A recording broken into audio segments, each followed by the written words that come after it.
देर रात तक चलने वाली शादियाँ इंसान को बुरी तरह थका देती है। ऊपर से अगर शादी हॉल शहर से दूर हो तो लंबा सफ़र सारी ताकत निचोड़ लेता है। मैं, मेरे पति अर्जुन और हमारे बच्चे भी एक शादी समारोह से लौट रहे थे। अर्जुन कार चला रहे थे। सड़क लगभग सुनसान थी और रात काफ़ी गहरा चुकी थी, लेकिन कुछ देर से उन्हें महसूस हो रहा था कि कार ठीक से नहीं चल रही है। उन्हें लगा शायद किसी टायर की हवा कम हो गई है। कार तेज़ रफ्तार से आगे बढ़ रही थी कि तभी अचानक एक साधु जैसा दिखने वाला आदमी हमारी कार के सामने आ गया। अर्जुन ने पूरी ताकत से ब्रेक दबा दिया। टायरों की तेज चीखती हुई आवाज़ सुनसान सड़क पर गूंज उठी। पीछे की सीट पर बैठे बच्चे गहरी नींद में सो रहे थे। मैं आगे वाली सीट पर अर्जुन के पास बैठी थी। अचानक कार रुकने से मेरा सिर डैशबोर्ड से टकराते टकराते बचा। वो साधु अब भी कार के ठीक सामने खड़ा था। मुझे उस पर बहुत गुस्सा आ रहा था। अगर अर्जुन एक पल भी देर से ब्रेक लगाते तो वो कार की चपेट में आ सकता था। उसने काले रंग का पुराना चोगा पहन रखा था और हाथ में एक कटोरा पकड़ा हुआ था। कुछ ही क्षण बाद वो धीरे धीरे मेरी खिड़की की ओर बढ़ने लगा। अंधेरी रात में उसका चेहरा साफ दिखाई नहीं दे रहा था, लेकिन उसकी मौजूदगी ने मेरे मन में एक अजीब सा डर पैदा कर दिया था। इतने में अर्जुन कार से उतरकर उस साधु के पास चले गए। मुझे भी उस आदमी पर बहुत गुस्सा आ रहा था, इसलिए मैं भी कार का दरवाज़ा खोलकर बाहर निकल आई। वो साधु अपने हाथ में पकड़ा कटोरा आगे बढ़ाते हुए अर्जुन से बोला, बेटा, इस गरीब की झोली में भी कुछ दान डाल दे, भगवान तेरा भला करेगा। मैं बहुत मजबूर हूँ। उसकी दयनीय हालत देखकर मेरा थोड़ा गुस्सा कम हो गया। मैंने अपने पर्स से 500 रुपये का नोट निकाला और उसके कटोरे में डाल दिया। लेकिन जैसे ही उसकी नज़र मुझ पर पड़ी, वो कुछ पल तक मुझे टकटकी लगाकर देखता रहा। फिर अचानक उसकी आंखें फैल गई और वो कांपती आवाज़ में बोला, तुम तो वही हो। ये कहते हुए उसने कटोरे से मेरा 500 रुपये का नोट निकाला और मेरी ओर बढ़ाते हुए कहा, नहीं, इसे वापस रख लो, मुझे पैसे नहीं चाहिए, बस मुझे थप्पड़ मारो, मुझे सजा दो, मुझे पीटो, मैं इसी लायक हूँ। इतना कहकर वो अपने बाल नोचने लगा, अपने गालों पर थप्पड़ मारने लगा और पागलों की तरह रोने लगा। उसकी ये अजीब हरकत देखकर मेरे रोंगटे खड़े हो गए। मैं डर कर तुरंत अर्जुन के पास चली गई और घबरा कर बोली, अर्जुन, चलिए यहाँ से, पता नहीं ये कौन है, इस सुनसान जगह पर रुकना ठीक नहीं लग रहा। अर्जुन ने भी मेरी बात मान ली। हम दोनों वापस कार में बैठ गए। वो साधु अब भी सड़क किनारे खड़ा खुद को थप्पड़ मार रहा था और कुछ बड़बड़ा रहा था। अर्जुन ने कार स्टार्ट की और हम वहाँ से आगे बढ़ गए। पूरे रास्ते मेरा मन बेचैन रहा। मैं बार बार उसी साधु के बारे में सोच रही थी। आखिर वो कौन था? मुझे देखकर उसने ऐसा क्यों कहा कि तुम वही हो, और वो खुद को इस तरह सजा क्यों दे रहा था? उसके बारे में सोचते सोचते मेरे मन में एक अजीब सा डर घर कर गया था। अगले दिन सुबह मुझे बताया गया कि मुझसे मिलने कोई आया है। जब मैं बाहर निकली तो मेरे पैरों तले से ज़मीन खिसक गई। गेट के बाहर वही साधु खड़ा था जिसे हमने पिछली रात सुनसान सड़क पर देखा था। उसे देखकर मैं बुरी तरह घबरा गई। मेरे मन में सबसे पहला सवाल यही आया कि आखिर उसे मेरे घर का पता कैसे चला। वो लगातार मेरी तरफ बड़े गौर से देख रहा था। डर के मारे मैंने गेट बंद करने की कोशिश की, लेकिन उसने तुरंत अपना हाथ आगे बढ़ाकर गेट को बंद होने से रोक दिया। उसके हाथ पर बंधी एक पुरानी घुंघरूओं वाली पट्टी को देखकर मेरी रूह कांप उठी। उसे देखते ही मेरी आंखों के सामने अतीत की एक एक बात ताज़ा होने लगी। उस समय में एक बहुत ही सीधी सादी और साधारण सी लड़की थी। दुनिया की चालाकियों और अच्छे बुरे लोगों को मुझे कोई खास पहचान नहीं थी। मेरी दुनिया बस कॉलेज और घर तक ही सीमित थी। मैं रोज़ कॉलेज जाती, वापस घर आती, खाना खाकर आराम करती और शाम को माँ के कामों में हाथ बटा देती थी। हम 2 बहनें थीं। मैं छोटी थी और मेरी बड़ी बहन की सगाई हो चुकी थी। घर वाले चाहते थे कि मैं खूब पढ़ लिख कर आगे बढ़ूं। मैं पढ़ाई में बहुत तेज़ नहीं थी, लेकिन माता पिता की उम्मीदों को पूरा करने के लिए मेहनत ज़रूर करती थी। जिंदगी इसी तरह शांतिपूर्वक गुजर रही थी कि एक दिन जब मैं अपनी सहेलियों के साथ कॉलेज से लौट रही थी, तभी मैंने सड़क किनारे एक लड़के को खड़ा देखा। वो लगातार मेरी तरफ देख रहा था। मैंने उस पर ज़्यादा ध्यान नहीं दिया। और उसे नज़रअंदाज करके आगे बढ़ गई। अगले दिन फिर वही लड़का रास्ते में खड़ा दिखाई दिया। वो देखने में ठीक ठाक था और मुझे देखते ही मुस्कुरा दिया। इसके बाद तो वो लगभग रोज़ वही नज़र आने लगा। धीरे धीरे मुझे भी उसकी मौजूदगी की आदत सी हो गई थी। वो कुछ कहता नहीं था, शायद इसलिए कि मेरी सहेलियाँ हमेशा मेरे साथ होती थी। एक दिन मेरा आखिरी पीरियड खाली था, इसलिए मैं जल्दी कॉलेज से निकल आई। मुझे हल्का बुखार भी महसूस हो रहा था। घर ज़्यादा दूर नहीं था, इसलिए मैं पैदल ही चल पड़ी। तभी मैंने देखा कि वो लड़का कॉलेज से थोड़ी दूर खड़ा मुझे देख रहा था। मैं आगे बढ़ती रही, लेकिन इस बार उसने मुझे अकेला देखकर आवाज़ दी, सुनो। उसकी आवाज़ सुनकर मेरे कदम रुक गए। मेरा दिल तेजी से धड़कने लगा।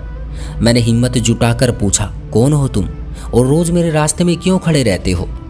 वो हल्का सा मुस्कुराया और बोला, तुम्हारे लिए। उसका जवाब सुनकर मैं घबरा गई। वो मेरी आंखों में देखते हुए बोला, मेरा नाम अमन है और मैं तुमसे प्यार करता हूँ पूजा। अपना नाम उसके मुंह से सुनकर मैं हैरान रह गई। मेरे हाथ पैर कांपने लगे। मैंने घबरा कर पूछा, तुम मेरा नाम कैसे जानते हो? वो मुस्कुराते हुए बोला, नाम जानना कौन सी बड़ी बात है, मैं तो तुम्हारे घर का पता भी जानता हूँ। ये सुनकर मेरे होश उड़ गए। मैंने डरते हुए पूछा, तुम चाहते क्या हो? वो बोला, मैं सिर्फ तुम्हें चाहता हूँ। जब से तुम्हें देखा है मेरी नींद उड़ गई है, मेरा चैन खो गया है। मैं चाहता हूँ कि तुम भी मेरे प्यार का जवाब प्यार से दो। उसकी बातें सुनकर मैं बुरी तरह घबरा गई। मुझे डर था कि कहीं कोई हमें साथ ना देख ले, इसलिए मैं बिना कुछ कहे वहाँ से तेजी से चल दी। वो पीछे से मुझे आवाज़ देता रहा, रुको, मेरी बात तो सुनो। लेकिन मैं रुकी नहीं और लगभग भागते हुए घर पहुँच गई। घर आकर मैंने दवा ली और बिस्तर पर लेट गई, लेकिन उस लड़के की बातें बार बार मेरे दिमाग में घूम रही थी। रात तक मेरी तबीयत कुछ बेहतर हो गई, लेकिन अब मेरे मन में बार बार उसी लड़के का ख्याल आ रहा था। उसने अपना नाम अमन बताया था। उसके बारे में सोचते ही मेरा दिल तेजी से धड़कने लगता। ये पहली बार था कि किसी लड़के ने मुझ में इतनी दिलचस्पी दिखाई थी, और सच कहूँ तो मुझे ये बुरा भी नहीं लग रहा था। इसके बाद वो रोज़ रास्ते में मिल जाता, मुस्कुराकर मुझे नमस्ते करता और मैं शर्म से नज़रें झुका लेती। कुछ दिनों बाद उसने मुझे चिट्ठियाँ देनी शुरू कर दी। मैं उन्हें घर लाकर छुपकर पढ़ती और फिर संभाल कर रख देती। धीरे धीरे मैंने भी उसकी चिट्ठियों का जवाब देना शुरू कर दिया। अब वो मुझे अच्छा लगने लगा था। हाँ, शायद मैं उससे प्यार करने लगी थी। हम रास्ते में एक दूसरे को देखते और अपनी बातें चिट्ठियों के जरिए करते थे। फिर एक दिन उसकी चिट्ठी में लिखा था, आखिर कब तक हम सिर्फ चिट्ठियों से बात करते रहेंगे, अब हमें मिलना चाहिए। मैंने जवाब में लिखा, मैं भी तुमसे मिलना चाहती हूँ, लेकिन ये संभव नहीं है। अगर किसी ने देख लिया तो बहुत परेशानी हो जाएगी। अगले दिन उसकी चिट्ठी आई, तुम कॉलेज आ जाना, वहाँ से मेरे साथ चलना, मैं तुम्हें छुट्टी से पहले वापस छोड़ दूँगा। काफ़ी सोचने के बाद मैं मान गई। अगले दिन जब मैं कॉलेज पहुंची तो वो अपनी बाइक लेकर बाहर खड़ा मेरा इंतज़ार कर रहा था। मैंने इधर उधर देखा और फिर उसकी बाइक पर बैठ गई। वो मुझे शहर के एक पार्क में ले गया। वहाँ उसने घंटों मुझसे बातें की, अपने प्यार का यकीन दिलाया, साथ जीने मरने के कई वादे किए और बार बार कहता रहा कि वो मेरे बिना नहीं रह सकता। उसकी बातों और भावनाओं को देखकर मुझे पहली बार महसूस हुआ कि शायद मैं भी किसी के लिए बहुत खास हूँ, और यही सोचकर मेरा मन खुशी से भर गया। मैंने तो कभी सपने में भी नहीं सोचा था कि कोई लड़का मेरी ज़िंदगी में आएगा और मुझसे इतना प्यार करने का दावा करेगा। मैं बहुत खुश रहने लगी थी। उस दिन घर आकर बार बार मुस्कुरा रही थी। अब उसके बिना बात किए मेरा मन नहीं लगता था। हर जगह मुझे बस अमन ही नज़र आता था। मैंने उसके बारे में घर में किसी को कुछ नहीं बताया था। समय बीतता गया और हम अक्सर मिलने लगे। पहले हम पार्क में मिलते थे, फिर कभी कभी किसी रेस्टोरेंट में भी मिलने लगे। एक दिन अमन मुझे अपने एक दोस्त के फ्लैट पर ले गया। मैं घबरा कर बोली, अमन, हम यहाँ क्यों आए हैं? वो मुस्कुरा कर बोला, पहले अंदर तो चलो। वो मेरा हाथ पकड़कर मुझे अंदर ले गया। ये एक छोटा सा एक कमरे का फ्लैट था। वहाँ उसने मुझे भरोसा दिलाया कि वो बहुत जल्द अपने माता पिता को मेरे घर रिश्ता लेकर भेजेगा और मुझसे शादी करेगा। उस समय मैं उसकी बातों और उसके दिखाए हुए सपनों पर पूरी तरह विश्वास कर चुकी थी।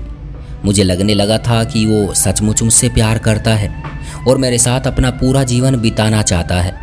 लेकिन घर लौटने के बाद मेरा मन बहुत बेचैन रहा।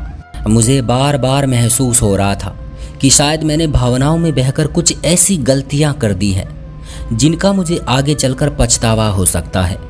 मैं देर तक रोती रही और खुद से सवाल करती रही कि आखिर मैं किसी पर इतना भरोसा कैसे कर बैठी। मगर अगले ही दिन अमन ने फिर अपनी मीठी बातों और बड़े बड़े वादों से मेरा सारा डर दूर कर दिया।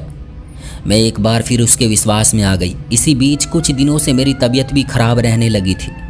शरीर में अजीब सी कमजोरी महसूस होती थी और मैं पहले की तरह खुद को स्वस्थ महसूस नहीं कर पा रही थी। एक दिन कॉलेज में अचानक मुझे चक्कर आया और मैं बेहोश होकर गिर पड़ी। मेरी सबसे अच्छी दोस्त नेहा घबरा गई और मुझे तुरंत पास के क्लिनिक में ले गई। डॉक्टर ने मेरा चेकअप किया और कुछ जांचें कराने के बाद मुझसे पूछा, तुम्हारे पति का नाम क्या है? डॉक्टर का सवाल सुनकर मेरे होश उड़ गए। मैंने हैरानी से नेहा की तरफ देखा। नेहा भी चौंक गई और बोली, डॉक्टर मैडम, इसकी अभी शादी नहीं हुई है। ये सुनकर डॉक्टर ने गंभीर नज़रों से मेरी ओर देखा और बोली, अगर शादी नहीं हुई तो फिर इसके गर्भ में पल रहा बच्चा किसका है? डॉक्टर की बात सुनते ही ऐसा लगा जैसे मेरे पैरों तले से ज़मीन खिसक गई हो। मेरा सर घूमने लगा। डॉक्टर आगे क्या कह रही थी मुझे कुछ भी सुनाई नहीं दे रहा था। नेहा मुझे संभाल कर क्लिनिक के बाहर ले आई। बाहर आकर उसने धीरे से बताया कि मैं माँ बनने वाली हूँ। मेरी हालत देखकर उसने मुझसे कोई सवाल नहीं किया। उसने मेरा हाथ पकड़कर कहा, घबराओ मत पूजा, मैं किसी को कुछ नहीं बताऊंगी। ये बात हमारे बीच ही रहेगी। अभी तुम्हारी हालत ऐसी नहीं है कि मैं तुमसे कुछ पूछूं। इसके बाद वो मुझे घर तक छोड़कर चली गई। घर पहुंचते ही मैं अपने कमरे में गई और बिस्तर पर गिरकर फूट फूट कर रोने लगी।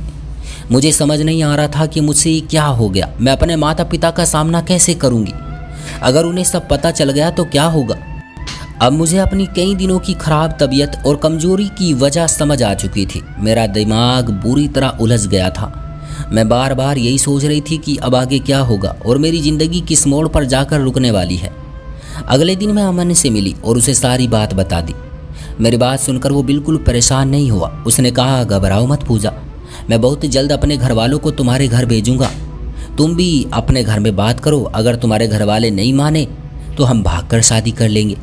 वो फिर मुझे भरोसा दिलाने लगा। उसी दिन मैंने कॉलेज में अपनी सहेली नेहा को सब कुछ बता दिया कि मैं एक लड़के से प्यार करती हूँ, हम काफ़ी समय से मिल रहे हैं और ये बच्चा उसी का है। मेरी बात सुनकर नेहा बोली, मुझे समझ नहीं आ रहा है कि क्या कहूँ, लेकिन उस लड़के से कहो कि वो जल्दी से जल्दी अपने घर वालों को भेजे। अभी इस बच्चे के बारे में किसी को पता नहीं है, लेकिन कुछ महीने बाद इसे छुपाना मुश्किल हो जाएगा। मैंने उसे बताया कि अमन ने अपने घर वालों को भेजने का वादा किया है। मैंने ये भी कहा कि आज मैं घर में उसके बारे में बात करूंगी। घर आकर मैंने माँ से कहा, माँ, मैं एक लड़के को पसंद करती हूँ और उससे शादी करना चाहती हूँ। उसके घर वाले रिश्ता लेकर आना चाहते हैं। मेरी बात सुनते ही माँ नाराज़ हो गई और बोली, अब तुम खुद अपने लिए लड़का पसंद करोगी? खबरदार जो उसके घर से कोई यहाँ आया। अभी तुम्हें आगे पढ़ना है, शादी के बारे में नहीं सोचना। तुम्हारी शादी हम अपनी पसंद से करेंगे और तुम्हारे लिए अच्छा रिश्ता ढूंढेंगे। माँ मेरी कोई बात सुनने को तैयार नहीं थी। मैंने माँ को अपनी बात समझाने की कोशिश की, लेकिन उन्होंने मेरी एक भी बात नहीं सुनी। वो बोली, बस मुझे और कुछ नहीं सुनना। अब मेरे पास कोई रास्ता नहीं बचा था। अगले दिन मैंने अमन को सब कुछ बता दिया। कुछ देर सोचने के बाद वो बोला, अब हमारे पास भागने के अलावा कोई चारा नहीं है। अगर तुम्हारी ये हालत ना होती तो हम इंतज़ार कर लेते, लेकिन अब देर करना ठीक नहीं होगा। हम कोर्ट मैरिज कर लेंगे। तुम आज रात अपना ज़रूरी सामान लेकर तैयार रहना। हम रात को निकल जाएंगे और सुबह शादी कर लेंगे। उसकी बात मानने के अलावा मुझे कोई और रास्ता दिखाई भी नहीं दे रहा था। बदनामी का डर हर पल मेरे सर पर मंडरा रहा था। उस रात मैंने अपने कुछ ज़रूरी कपड़े और सामान एक छोटे से बैग में रख लिए और घर के सभी लोगों के सोने का इंतज़ार करने लगी। जब सब सो गए तो मैंने हिम्मत जुटाई, अपना बैग उठाया और चुपचाप घर से बाहर निकल आई। गली के मोड़ पर अमन बाइक लेकर मेरा इंतज़ार कर रहा था। मैं उसकी बाइक पर बैठ गई और हम वहाँ से निकल गए। काफ़ी देर तक सफ़र करने के बाद उसने एक बड़े से बंगले के सामने बाइक रोकी और मुझे अंदर चलने को कहा। मैंने पूछा, ये किसका घर है? तो वो बोला, मेरे एक दोस्त का घर है, आज रात हमें यहीं रुकना पड़ेगा। मैं जैसे ही अंदर गई मेरे कदम वहीं रुक गए। उस घर में कई लड़कियां और कुछ अजनबी आदमी मौजूद थे। माहौल देखकर मेरे मन में घबराहट होने लगी। अमन मुझे एक बड़े कमरे में ले गया जहां एक अधेड़ उम्र की औरत बैठी हुई थी। हमें देखते ही वो औरत मुस्कुराई और अमन से बोली, लो तुम आ गए, अब मेरे पैसे दो, मुझे और भी काम है। उसकी बात सुनकर मैं हैरान रह गई। मैं कभी उस औरत को देखती तो कभी अमन को, जो उससे पैसे ले रहा था। मैंने घबरा कर पूछा, अमन ये सब क्या है, तुम पैसे क्यों ले रहे हो? लेकिन उसने मेरी बात का कोई जवाब नहीं दिया। पैसे लेते ही वो मुड़कर बाहर जाने लगा। मैं उसके पीछे भागी, लेकिन तभी एक आदमी ने मुझे पकड़ लिया। मेरी समझ में कुछ भी नहीं आ रहा था।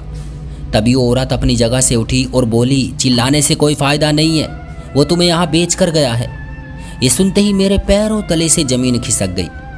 मैंने बार बार सिर हिलाकर कहा, नहीं ये झूठ है, अमन ऐसा नहीं कर सकता। लेकिन वो औरत हंसते हुए बोली, सच्चाई यही है, उसने तुम्हारा सौदा किया है और पैसे लेकर चला गया। अब तुम यही रहोगी और वही करोगी जो मैं कहूँगी। उसकी बातें सुनकर मेरे ऊपर जैसे पहाड़ टूट पड़ा। मैं ज़ोर ज़ोर से रोने लगी और चिल्लाकर कहने लगी, मुझे जाने दो, मैं यहाँ नहीं रहना चाहती। लेकिन किसी ने मेरी एक ना सुनी।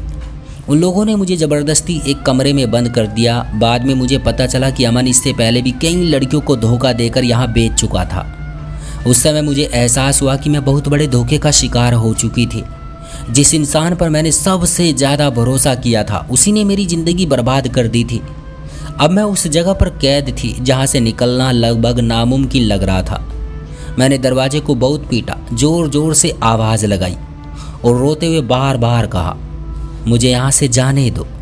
लेकिन वहाँ किसी ने मेरी एक न सुनी। शायद वे लोग ऐसी चीखों पुकार सुनने के आदी थे। आखिरकार थकार कर मैं चुप हो गई। उस औरत का एक खास आदमी था जिसका नाम अशोक था। वही रोज़ मेरे लिए खाना पानी लेकर आता था। वो मुझे समझाता कि जिद छोड़ दो और जो कहा जाए वही करो। कभी कभी वो मुझ पर हाथ भी उठा देता था। एक दिन जब वो खाना लेकर आया तो मैंने चुपचाप खाना खा लिया और उससे कहा, मुझे थोड़ी देर बाहर जाने दो, इस कमरे में मेरा दम घुट रहा है, मैं अब कोई जिद नहीं करूँगी। मेरी बात सुनकर वो बहुत खुश हुआ। खाना खत्म होने के बाद वो मुझे कमरे से बाहर ले आया। वो औरत भी मुझे देखकर खुश हुई। उसने वहाँ मौजूद एक लड़की को बुलाया जिसका नाम ज्योति था और उससे कहा, पूजा का ध्यान रखना, इसे सब कुछ समझा देना, इसके खाने पीने का भी ख्याल रखना, इसकी तबीयत भी ठीक नहीं रहती। ज्योति बहुत अच्छी लड़की थी, वो मेरा खूब ध्यान रखती थी। कुछ ही दिनों में हमारी अच्छी दोस्ती हो गई। एक दिन उसने मुझे अपनी कहानी सुनाई। वो भी मेरी तरह धोखे का शिकार होकर वहाँ पहुँची थी। उसकी बातें सुनकर मुझे लगा जैसे मैं अपनी ही कहानी सुन रही हूँ। फिर एक दिन उसने धीरे से मुझसे कहा, अगर मौका मिले तो यहाँ से भाग जाना, अपनी पूरी ज़िंदगी इस जगह बर्बाद मत होने देना। मैंने उम्मीद भरी नज़रों से उसकी तरफ देखा और पूछा, क्या ये सचमुच मुमकिन है?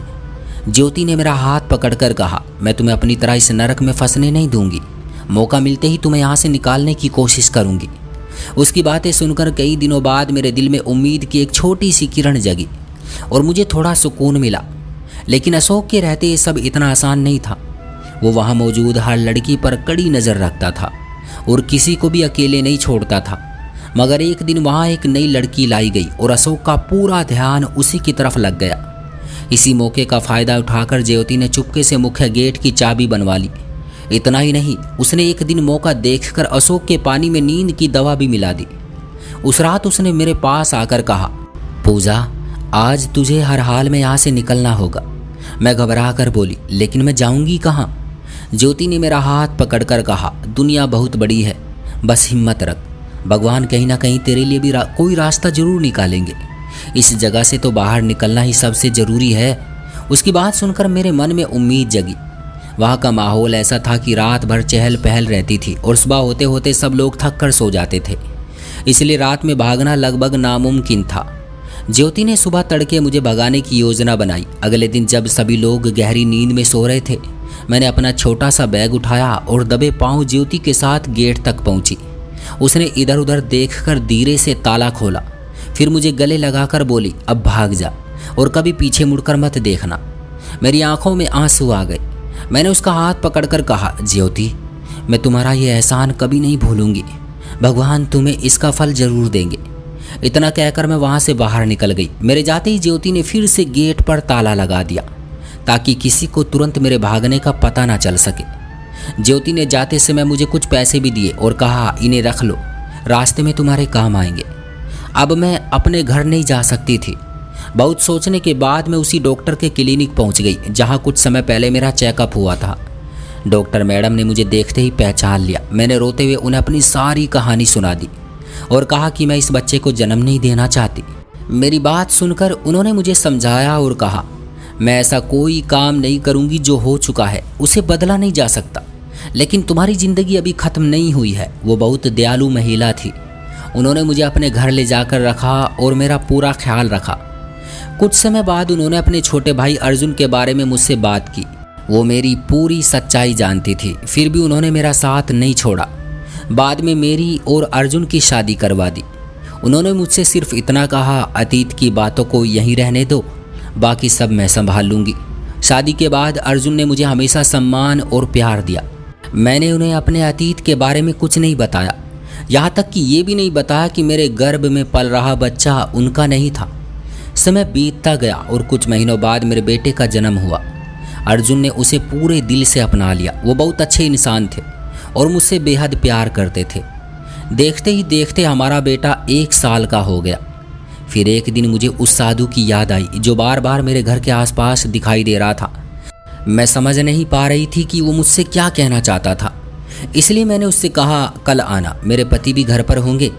अगले दिन वो सचमुच हमारे घर आ गया और उस समय अर्जुन भी वहीं मौजूद थे। मैंने गेट खोलकर उसे अंदर आने दिया। जैसे ही वो मेरे सामने आया, मेरी नज़र उसके कपड़ों के नीचे छुपे हाथ पर पड़ी।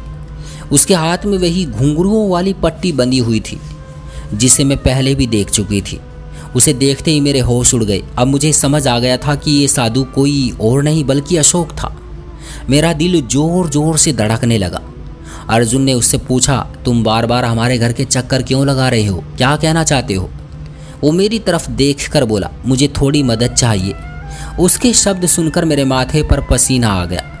मुझे लगा अब वो मेरे अतीत की सारी सच्चाई अर्जुन को बता देगा। अर्जुन ने पूछा, कैसी मदद? वो बोला, साहब मैं बहुत गरीब हूँ, अगर आपके यहाँ कोई काम हो तो मुझे रख लीजिए। अर्जुन ने उसे कुछ पैसे दिए और कहा, अभी कोई काम नहीं है, ज़रूरत होगी तो बुला लूँगा। ये कहकर उन्होंने उसे वहाँ से भेज दिया।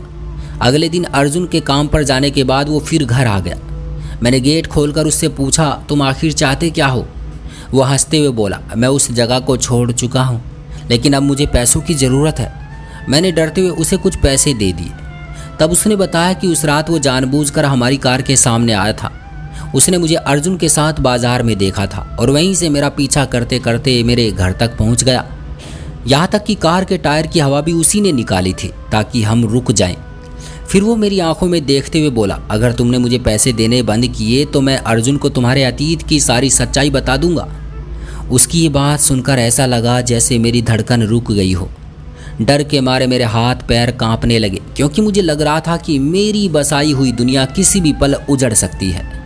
अशोक की सच्चाई और उसकी धमकियों से मेरी ज़िंदगी कभी भी बर्बाद हो सकती थी। वो बार बार मेरे घर आने लगा और हर बार पैसों की मांग करता। मैं कई बार डर के मारे उसे पैसे दे चुकी थी, क्योंकि वो धमकी देता था कि अगर मैंने उसकी बात नहीं मानी तो वो अर्जुन को मेरे अतीत की सारी सच्चाई बता देगा। मैं समझ नहीं पा रही थी कि उससे छुटकारा कैसे पाऊँ। कई बार गुस्से में मेरे मन में उसके बारे में बुरे ख्याल भी आते, लेकिन मैं जानती थी कि गलत रास्ता किसी समस्या का समाधान नहीं होता। आखिर एक दिन मैंने फैसला कर लिया कि अब मैं उसकी ब्लैकमेलिंग का शिकार नहीं बनूंगी। जब वो फिर पैसे मांगने आया तो मैंने साफ मना कर दिया। वो मुझे धमकियाँ देता रहा, लेकिन इस बार मैंने डर के आगे झुकने से इनकार कर दिया। मैं सोच चुकी थी कि आखिर कब तक इस डर में जीती रहूँगी। अगले दिन वो फिर मेरे घर आया और हंसते हुए बोला, मैं अर्जुन को तुम्हारे बारे में सब कुछ बता चुका हूँ, अब देखता हूँ तुम क्या करोगी। उसकी बात सुनकर मेरे पैरों तले से ज़मीन खिसक गई। ऐसा लगा जैसे मेरे सिर पर कोई पहाड़ टूट पड़ा हो। वो मेरी हालत देखकर हंसने लगा और बोला, मैं अपना बदला ले चुका हूँ। तभी अचानक घर के बाहर पुलिस की गाड़ी आकर रुकी।